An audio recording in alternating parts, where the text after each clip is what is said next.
Welcome to this PowerPoint presentation about what is a manager anyway. Managers have very undefined jobs. You can't tell from the title exactly what the person does. So what a manager does in one company may be a little different than what a manager does in another company. But something they have in common is managers are all about getting other people to work toward organizational goals. So a manager employed by a company has to know what the company's goals are and then somehow or other get people that he or she is responsible for to work together and move in the direction of those organizational goals. And a lot of times individual needs and psychology get in the way of that, and a successful manager is one who can kind of overcome that and keep the team together working toward the organizational goals. So managers engage in a wide range of different tasks. In addition to getting other people to work toward organizational goals, they are engaged in planning, looking at the future, organizing, making decisions, solving problems, mediating, sometimes mediating disputes between coworkers, sometimes mediating between higher levels of management and workers at lower levels. But basically, they do anything they need to do to get the job done. Most people who end up in management didn't start off with the career dream of becoming managers. Some do.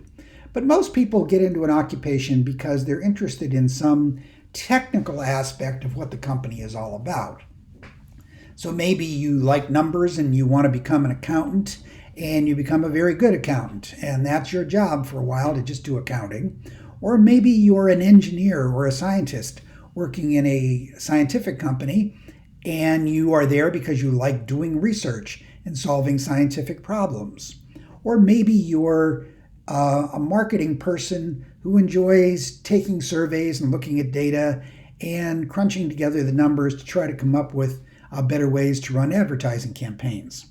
Well, if you're really good at your job and you keep getting promoted, everybody eventually has to make some kind of choice between staying on that technical track or going into management.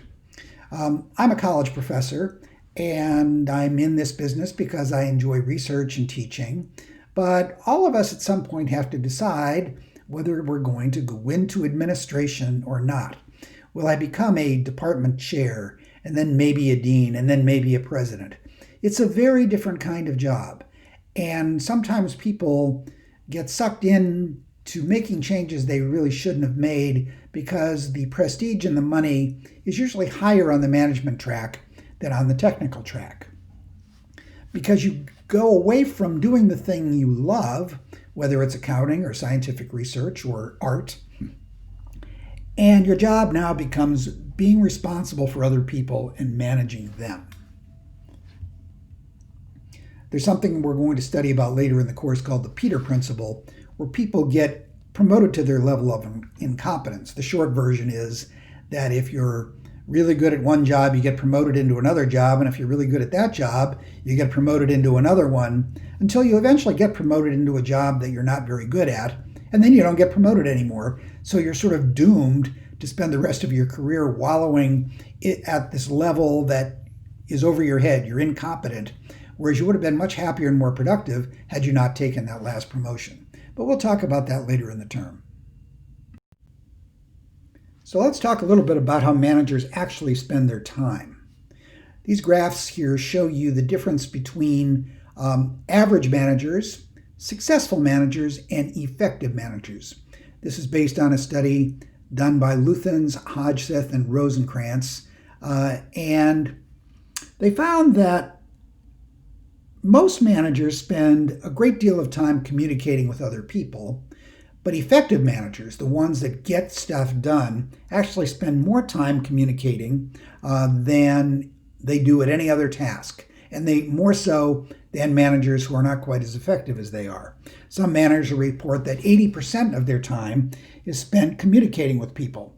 And by communication, I can mean anything from doing email to having face-to-face meetings to being on the phone. You spend most of your time talking to people in one way or another.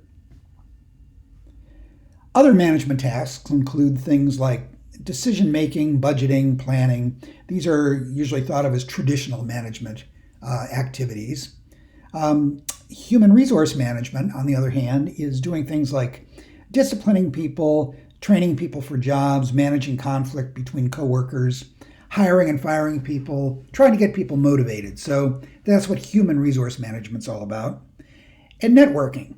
This is where you're politicking and interacting with outsiders and trying to position yourself for future favors. So all of these are things that managers have to juggle. They're all important tasks, but the percentage of time you spend on each of them can determine how good of a manager you actually are. And all of these things we will talk about in more detail in later modules.